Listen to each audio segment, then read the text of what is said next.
Welcome to Podcast Movement. Sure wish we could be with you there in person, but appreciate you taking the time to visit us virtually. My name is Jay Naklis. I'm an associate consultant at Coleman Insights.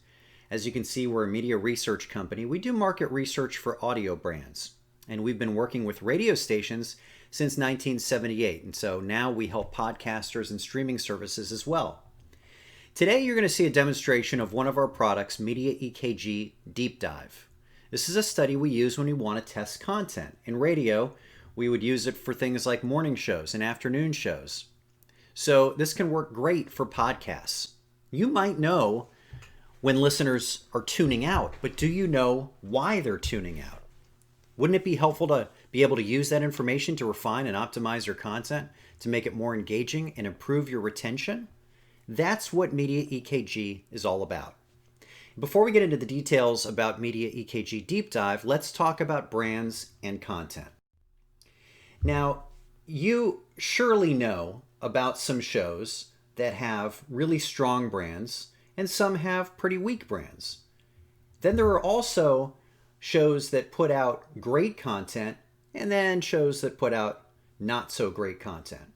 And if you really think about it, there are examples in each section of this quadrant. There are some shows that are really great brands that people know. And maybe because of what's going on with the talent or the execution, they're putting out some poor content. So the strong brand brings the listeners in, but because the content's not so good, it's not engaging the listener and they're not coming back. By the same token, there are shows that are putting out incredible content, but because not enough people know the brand, it's a weak brand, not enough people are coming in to hear and consume this fantastic content. So the goal, of course, is to be in the upper right quadrant at the intersection of strong brand and great content. And at Coleman Insights, we call this the brand content matrix. Now, surely you've got questions about your podcast or podcasts. Maybe you want to know which parts of the show really connect with the audience so you can do more of it. Are my segments going on too long?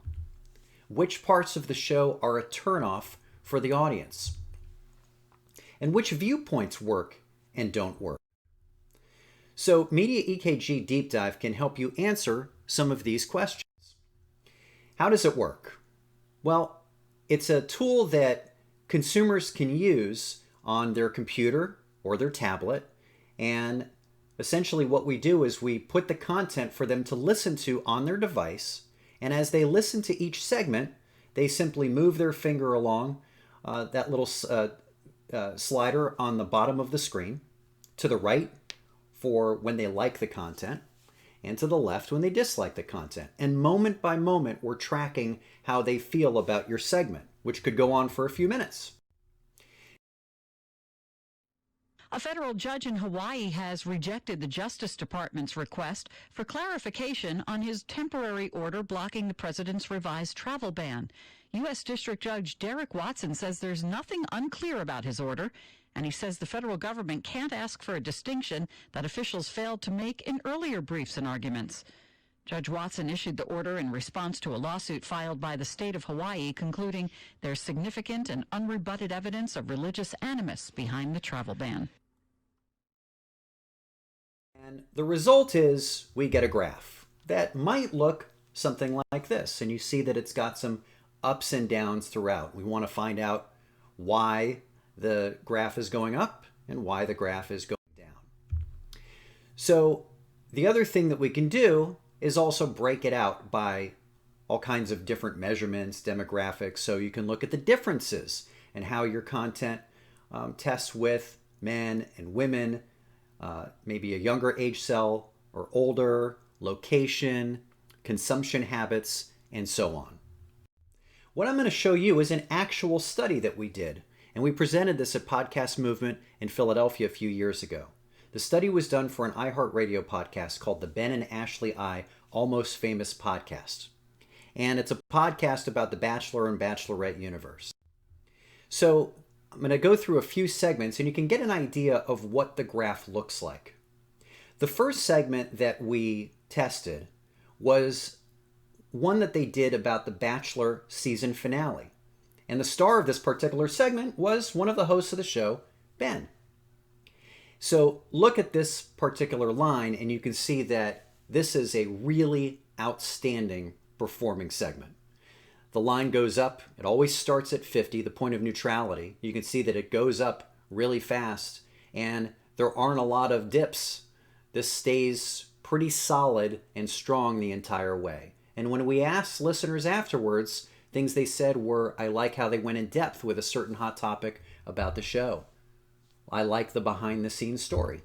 And this is exactly what I would expect from this podcast. Fit is a really important measurement. Going back to the brand content matrix that I just showed you, you want to find out, is the content your talent is putting out conducive with the brand? There were a few other ones that we did. One was an interview with a former bachelorette, and then Who the Heck Are You was an interview with a bachelorette that was more of an ancillary, lesser known member of the universe. And what you see with those two lines, which are under the first one, the Bachelor season finale, is they both perform pretty well. Also, not as well as the one with Ben and the Bachelor season finale as you would expect, but both still pretty good. But let's look at this fourth segment that we tested. In this segment, part of the segment is Ben talking about The Bachelor.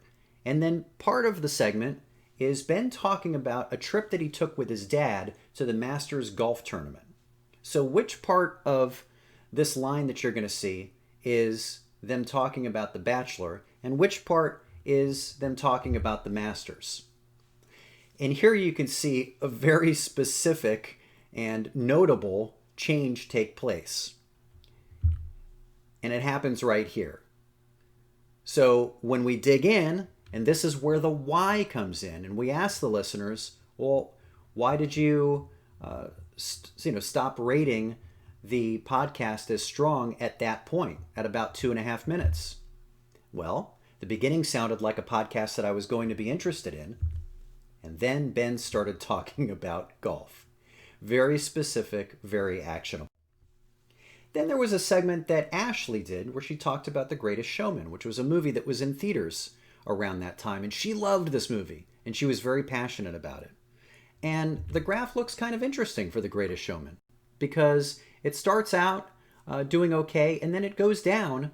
But what's different about this particular segment compared to the other ones is that as the break gets longer, look at the graph go back up. Why did that happen? Well, on the one hand, one of the listeners said, I dislike that there was no mention of Bachelor news since that's the topic of the podcast. However, I liked hearing Ashley be so passionate about The Greatest Showman. So on the one hand, the topic wasn't center lane for this particular podcast, but the execution was strong, and therefore the line goes up as the break goes on. So if you think about your show and you've got a target, you want to try and hit the bullseye as much as possible. And for this particular show, when it's one of the hosts like Ben, they're talking about The Bachelor or The Bachelorette, the show's going to hit the bullseye. When it's not the hosts and they have other members of the Bachelor and Bachelorette universe, they're pretty close to the bullseye, not dead on, but still pretty strong. But when they start hitting topics that are outside of what the podcast is expected to cover, like golf and movies, it's farther away from the bullseye. Now, does this mean that the show or your show shouldn't talk about anything but the core topic of the podcast? No, it doesn't mean that, because that would mean that you weren't bringing any brand depth to the equation. However, it does mean that when you go outside of the bullseye, the content has to be that much stronger. And you should be trying to tie it into the core theme as much as you possibly can. So what are the lessons, some of the things that you'll learn from content research and mediaEKG deep dive? Well, one is topic. Are you hitting the bullseye or are you not? One is treatment. And there are lots of different ways that you can treat topics in your podcast. And we can actually take a look at how different treatments test in your research. So it might be a monologue, a dialogue, or a roundtable discussion. Maybe you do one-on-one interviews. Perhaps you do a question and answer session, or you take listener calls and texts and emails. Maybe it's a list like David Letterman's top 10 list, or a recurring benchmark or feature that you do, and you want to know how that feature tests each time you do it. Is that an additive or a negative for the show? And then finally, tone. Is your tone matching what people are expecting from the brand? For example, if I go watch Stephen Colbert, I know that he's going to be sarcastic. If he's not, it's not delivering to expectation. Fareed Zakaria is an intelligent, high-level tone, and then there's the Homer Simpson angry tone. And people might expect an angry tone from your podcast, and that's fine, but if all of a sudden it's happy-go-lucky or really calm, again, you're not delivering to expectation. The other thing we do in mediaEKG Deep Dive is we get an overall rating of each segment, and we ask them, how would you rate the segment you just heard on a 4-point scale, excellent to poor? And then you can take a look at all the different segments and find out, hey, what is your strongest content?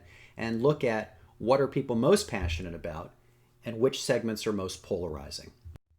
And that's how to use mediaEKG Deep Dive. So you get an in-depth analysis of your show and the different segments, a presentation of our findings, and something signature to every Coleman Insights study, the plan, where we give you some actionable steps, and it's a collaborative process where we talk about what we would do with this data and how to actually put it in action to make your podcast more optimized and perform even better. I do thank you for your time today. Thanks so much for stopping by our virtual booth here at Podcast Movement. My name again is Jay Nacklis. You can find us at ColemanInsights.com. My contact information is right there in all the information on the booth. Jay Nacklis at ColemanInsights.com. Feel free to send me a message or an email, or let's set up a meeting so we can chat further about your interests. Take care. Thanks very much.